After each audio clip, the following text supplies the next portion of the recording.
নিঃস্বার্থে ভালোবাসে শুধু আমার মা, ববে যার তুলনা নাই।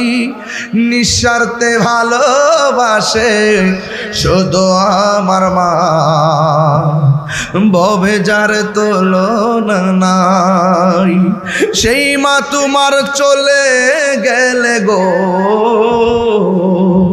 সেই মা তোমার চলে গেলে সার হইব কান্দন। এই জগতে কেউ হবে না মায়েরই মতো, এই জগতে কেউ হবে না মায়েরই মতো। খুলতে খেয়ে যাই ধোঁকা, মা বুঝি বলছি এলে নাকি খোকা। সুবহানাল্লাহ বলেন। আমাকে একটা ছেলে একটা কাগজে লিখে দিছিল মার গজল গাইবার লাগে।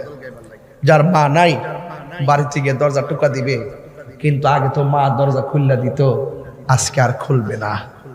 যার বাবা নাই আগে বাপটা দরজা খুলতো, আর খুলবে না। এই জন্য আপনাদেরকে বলবো, বাবা থাকতে বাপের মূল্যায়ন করেন, মা থাকতে মার মূল্যায়ন করেন। মা আপনার জান্নাত, মা আপনার জাহান্নাম। মা বাবা আপনার জান্নাত, মা বাবা আপনার জাহান্নাম।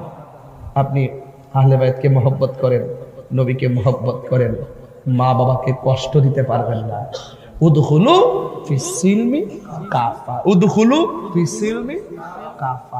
কাফা পরিপূর্ণভাবে আল্লাহর বিধান সব মানা। মা আতাকুমুর রাসূলু ফাখুযুহু। আমি প্রথমেই বলছিলাম এই কথা, সব মানা নাম ঈমান। এ টু জেড সব মেনে, সব জেনে মেনে নেওয়ার নাম হলো ঈমান, ইসলাম। কাফা পরিপূর্ণ দিন, পরিপূর্ণভাবে। মা বাপরে কান্দাইয়া শ্বশুর শাশুড়িরে খুশি করবা, লাভ হইব? সব ঠিক রাখতেইব, ওই দিকে ঠিক রাখতেইব, এই দিকে ঠিক রাখতেইব। আল্লাহর বিধান সব মানতে হবে। কথা কন ঠিক কিনা? এটা আমি বলছিলাম, দরজাটা খুলতে খেয়ে যাই ধোঁকা, মা বুঝি বলছে এলে নাকি খোকা। বুকের ভেতরটা নড়ে চড়ে ওঠে, চোখে বেয়ে জল নেমে আসে। শুধু মানে, শুধু মানে, শুধু মানে, শুধু মানে। ওই মা বাবার কবর জিয়ারত করবেন। কথা বলেন ঠিক কিনা? বাপের কবর জিয়ারত করবেন, দাদা দাদির কবর